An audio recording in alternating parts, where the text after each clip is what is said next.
Ahoy, ahoy, what up? Kevin Boothby here, coming to you live from the beautiful Caribbean Sea. And we got a beautiful day today.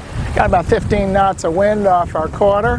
The boat's moving right along. This is just the sort of conditions this boat really likes. You can probably see off to the left of the screen some islands there. That's St. Thomas, U.S. Virgin Islands. We just departed there about a couple hours ago. We're on our way to Calabria. We got about 10 miles left to go. So just a short hop today. What we're going to do after that is make a long ocean passage. It's about 1,300 miles from Calabria to the Chesapeake Bay. Specifically, Port of Call is Hampton, Virginia. This video is for, well, anybody who enjoys outdoor adventures and sailing in the sea. But specifically, I want to load this up with lots of information for those of you out there maybe thinking about doing something like this yourselves. Now, people have different sailing styles, different ways of going about this. People have different budgets. I tend to take what you might call a bare bones approach as ocean cruising boats go. This boat is pretty small. She's only 31 feet on deck. She's fairly low tech. She does not have an inboard engine. So we are actually sailing from Calabria to the Chesapeake Bay. But nonetheless, the sea is the same, the winds are the same, the principles are the same. So regardless of how you're thinking about going about this, there should be a lot of information here that'll be useful to you. Otherwise, enjoy the adventure. It's probably going to take us about 2 weeks to get all the way up to the Chesapeake. This boat does about 100 miles a day. It's 1,300 miles. So we're going to be together a while. I hope you enjoy it. I hope you enjoy the videos. And I'm certainly hoping for a fast and relatively uneventful passage. But you never know what the sea has in store for you. So let's do it.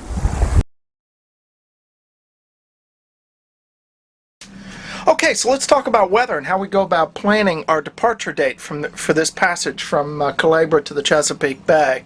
What we're looking at here is a GRIB file. These are produced by the National Weather Service. And the main feature on here are the wind barbs, which give us the direction and speed of the wind for all different places on the area of interest here. So we're right about here. This is Calabria. And the mouth of the Chesapeake is just about right at the middle of the top of the screen there. So each of these wind barbs gives us the forecasted direction and strength of the wind in any given area. So if we look at, say, this barb right here, it is pointing basically westerly, so the wind is flowing to the west. Now, of course, we never refer to winds in the direction that they're flowing, but where they're coming from. So while the arrow's pointing to the west, these are easterly winds because they're coming out of the east. The number of feathers on each barb indicates the strength of the wind, average strength of the wind in knots. So this one right here has 3 feathers on it. That means around 15 knots of wind. You can see as we get up here into this area of high pressure, some of these barbs have no feathers at all, which means it's basically flat calm. Right now I'm looking at a Monday departure, or Sunday departure. So let's just march these files forward. And so here we are. Okay, this is Sunday morning, about 8 o'clock. So we can expect in our region to have southeasterly winds around 10 to 15 knots. So that's not bad. That's a pretty good way to start the day. So that looks like a decent start. Now as we get into Monday, let's just march this forward 24 hours. We can see that we still got south to southeasterly winds. Now we're going to do generally about 1.5 degrees to 2 degrees of latitude a day. So we're down at 18. So by Monday we should be up around 20 or so. And again, that's still saying southeast 10 to 15 knots. So that still looks good. So let's march this forward one more day. So now we got Tuesday. And again, say we get up around 21, 22, say we're somewhere around here. We're looking at south to southeasterly winds, about 15, maybe getting up around 20 knots. Still looks pretty good. So let's go forward one more day into Wednesday. We can see it's actually getting a little brisk. We got southerlies. If we get up around 24, we're going to have about 15 to 20 knots out of the south. That's still okay. Remember, we're headed to the north.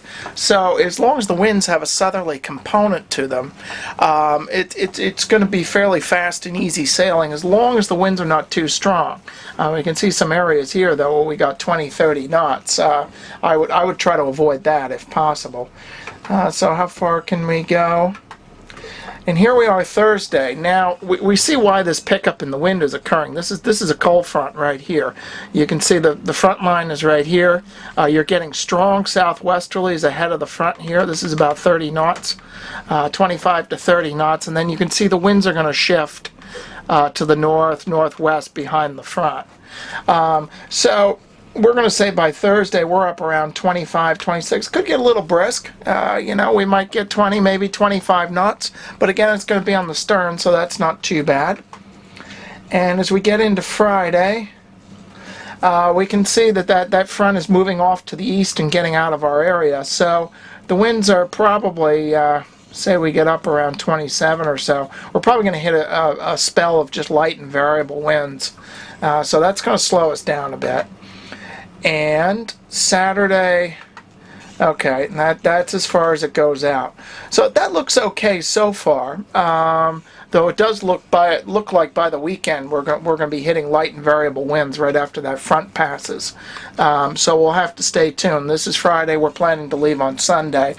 So we're going to do this same exercise tomorrow and pull up the GRIB files and look at it and see if Sunday still looks good.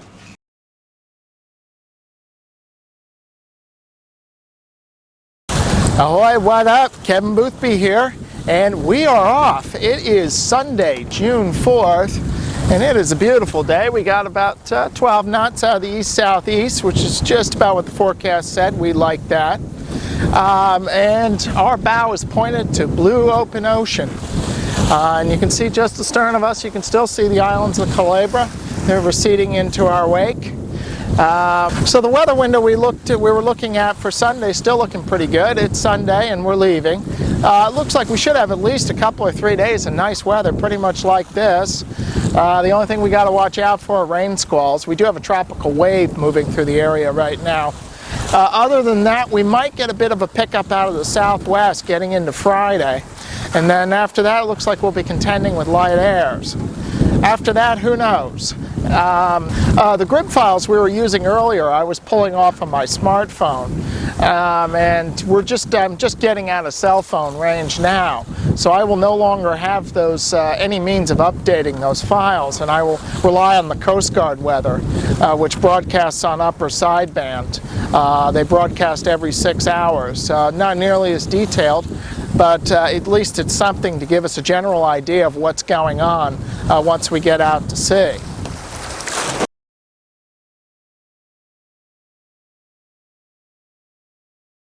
Well, speaking of the devil, as they say, remember I mentioned we got to watch out for rain squalls because we got a tropical wave moving over, and indeed, just about an hour later, we're looking at our first rain squall. So already got a little repair job here thanks to this first squall.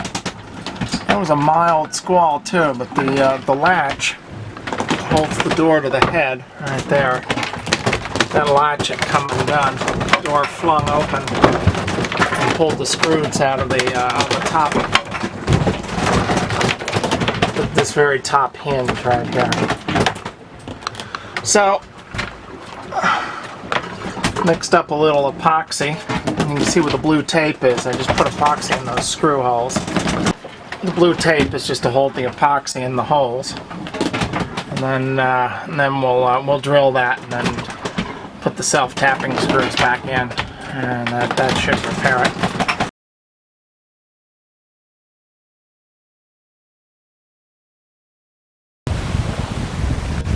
So the sun is setting. We're about to begin our first night at sea here. People often ask me what I do at night. Some people ask whether I anchor the boat. The answer is I keep sailing. As far as anchoring, most places the ocean is far too deep to drop an anchor, so that's not even possible. But generally, on an ocean passage, you want to keep the boat moving as fast as she will comfortably sail. And there's several reasons for this. One is simply that the longer you spend at sea, the higher the chances you might get caught in some very bad weather. Now, one exception here to keeping the boat moving as fast as possible is in the event, and this has happened, where I was sailing toward bad weather. So in that case, I slowed the boat down, or even heaved to, stopped the boat at sea for a while to let the weather system pass before proceeding. But generally, in the interest of avoiding bad weather, you want to keep moving as fast as you can and get to your port of call as quickly as possible. Another reason is simply living on a boat that's rocking and rolling on the ocean is generally a bit uncomfortable, and has most people looking forward to just getting into a calm harbor. So that often the discomfort supplies the motivation to keep the boat sailing well. And a final reason is that a boat, well, any boat, but particularly a small boat like this, only carries a finite amount of vital resources, of food and water.